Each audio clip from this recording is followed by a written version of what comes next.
pagi, kembali lagi di video pembelajaran tematik kelas 6. Perkembangbiakan vegetatif.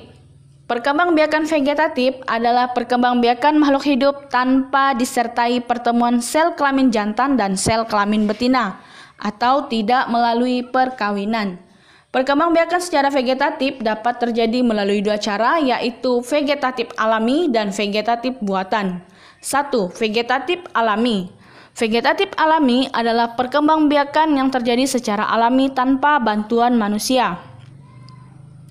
Perkembangbiakan vegetatif alami terdiri dari A. Membelah diri. Tumbuhan tingkat rendah berkembang biak dengan membelah diri. Tumbuhan tingkat rendah memiliki satu sel, contohnya adalah ganggang hijau. B. Spora. Tumbuhan yang berkembang biak dengan spora antara lain tumbuhan paku dan jamur. Spora berfungsi sebagai alat perkembangbiakan. Spora dibentuk dan disimpan dalam kotak spora yang disebut sporangium. C. Akar tinggal atau rizoma.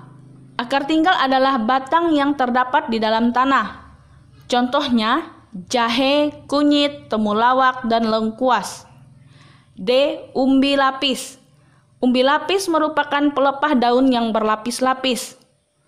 Contohnya bawang merah, bawang putih, bunga bakung, dan bunga tulip. E.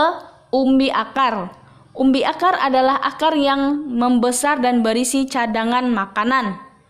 Contohnya wortel, loba, dan singkong.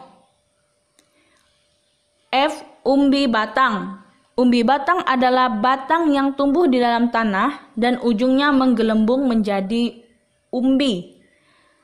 Contohnya kentang dan umbi jalar. G. Tunas. Tunas tumbuh dari batang yang terdapat di dalam tanah. Tunas muda menjadi tumbuhan baru dan tumbuh di sekitar induknya, sehingga terbentuklah rumpun. Tumbuhan yang berkembang biak dengan tunas antara lain pisang, bambu, dan tebu. H. Tunas adventif. Tunas adventif adalah tunas yang tumbuh tidak di ujung batang dan ketiak daun. Contohnya cocor bebek, sukun, cemara, dan kersen. 2. Vegetatif buatan. Vegetatif buatan adalah perkembangbiakan yang terjadi karena adanya campur tangan manusia. Contoh dari vegetatif buatan yang pertama, mencangkok. Dilakukan dengan cara mengupas kulit batang. Bagian yang telah dikupas kemudian dilapisi atau ditutup dengan tanah yang subur dan dibungkus dengan sabut kelapa. 2. Stek batang. Dilakukan pada batang yang cukup tua dan mempunyai ruas. Beberapa hari sebelum disetek, batang tersebut dipotong. Selanjutnya, potongan batang ditanam di tanah yang subur dan gembur.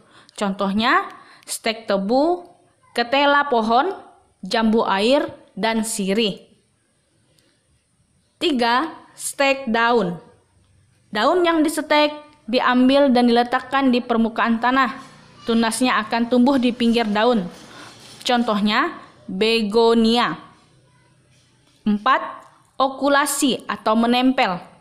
Pada dasarnya, okulasi sama dengan mengenten atau menyambung. Contohnya mangga, avokat, dan belimbing. 5. Merunduk. Dilakukan dengan cara membengkokkan cabang tanaman sampai menyentuh tanah. Kemudian menimbun dengan tanah hingga mengeluarkan akar baru.